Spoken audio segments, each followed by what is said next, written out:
Today on Bourbon Nation, we are talking Old Fitzgerald here. As you can see this is their bottled and bond 7-year that just came out. And you know, I'm pretty excited by this because, well, I'm a fan of Heaven Hill. And of course, you know, this is made by those guys. And pretty excited to try this. Now, so you know, I judge things on a scale of 1 to 10. That's it.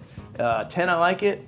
1, well, I probably don't like it. And we're gonna get into this Old Fitz, but this is a bottled in bond and it is wheated, which I'm a big fan of wheated bourbons. I know some people like them, some people don't, but for me, big fan of it because, well, I've got some wheated around me that I've really enjoyed.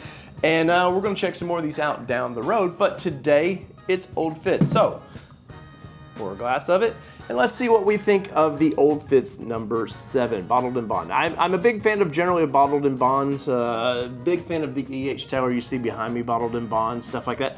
And let's take a big smell of this one. Well, I mean, you really get a lot of the ethanol at first, and I opened this up, let it rest for about 15 minutes, just kind of let it breathe a little bit, but I feel like I'm smelling some apples in there, which is kind of interesting to me. But I'm not big on just like, I'm not gonna break these videos down and just give you all the smells, but I'm gonna give you kind of what I like about it. Price on this thing, I paid right at 60 bucks. I'm sure that was secondary. I'm sure it was a few dollars over retail. I'll find the retail, put it up right now so you can see it. But for what I do, I'm not bad on secondary as long as they're somewhat reasonable, $10, $15. I don't mind overpaying, but let's try this one.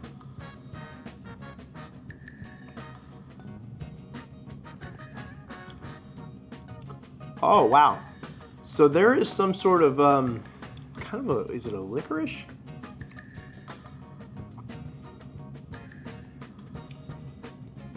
Yeah, there's a kind of, I don't know, it's kind of a fruity, I'm not sure how to describe that, but 100 proof, it's not gonna rip your face off. And that's kind of why I like bottled in bonds a lot, is they tend to, they give you a little spice, but they just aren't overwhelming and just kind of beat you up. And so far, so good. Let's go one more time.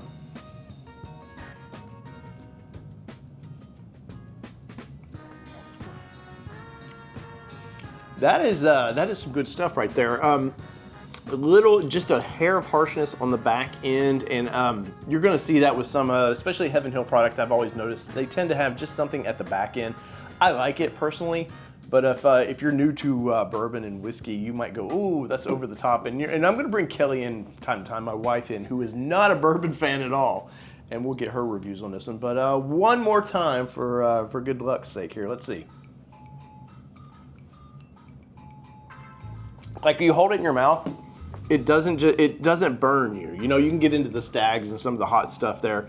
And you know, I know people that like the heat, man. I've had Coy Hills, and I gave a Coy Hill away because it was, I think it was like 138, something like. It was just too hot for me. And Bourbon Buddy loved it, and he was so excited. I had a at Jack Daniels, because I'm literally down the road from Jack Daniels.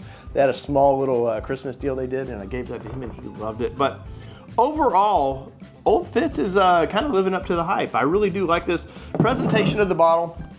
I have to say they've done an excellent job. Some of their other bottles, kind of that fatter bottle, I don't know, but like we all know, bottles will win you over, and that's why presentation stag, you know, the Blantons and all that really win people over, is because presentation, sometimes it's great and sometimes it's not. There's bottles I have back here that I'm just like, really? But it's great whiskey, and for me, this one here, bottle-wise, I love it. I think they've done just all the branding is really nice. They didn't cheapen out on it. And so I say good job, Old Fitz. And scale to 1 to 10 on this one right here. One more time. I'm gonna come back to this. You'll see a video down the road where I come back to this bottle, but on a scale of 1 to 10, I'm gonna give this a 7.5 right now. And maybe since the bottle's opened up, because I opened this bottle up about 20 minutes ago, kind of let it breathe just a little bit. I might go higher down the road and I might go lower, just depending on how it kind of opens up. But so far, Old Fitz should be on your list to find. And now this is supposed to be just a regular drop. So I know right now they're sort of, you know, in that allocated, just kind of like your shop might get one, might get a dozen, who knows. I was lucky, my shop had 6 of these sitting on the shelf, and they were a good shop that didn't make me buy 15 bottles to get it. But overall, the Old Fitzgerald is pretty freaking nice. In the comments below, Where are you at with this one? Have you tried it yet? What do you think of it? Give me a scale of 1 to 10. I want your comments, and I want to see where you're at with this one, because bourbon's about sharing with friends, and sometimes I have friends that love some of the stuff and that I love, and then sometimes they don't.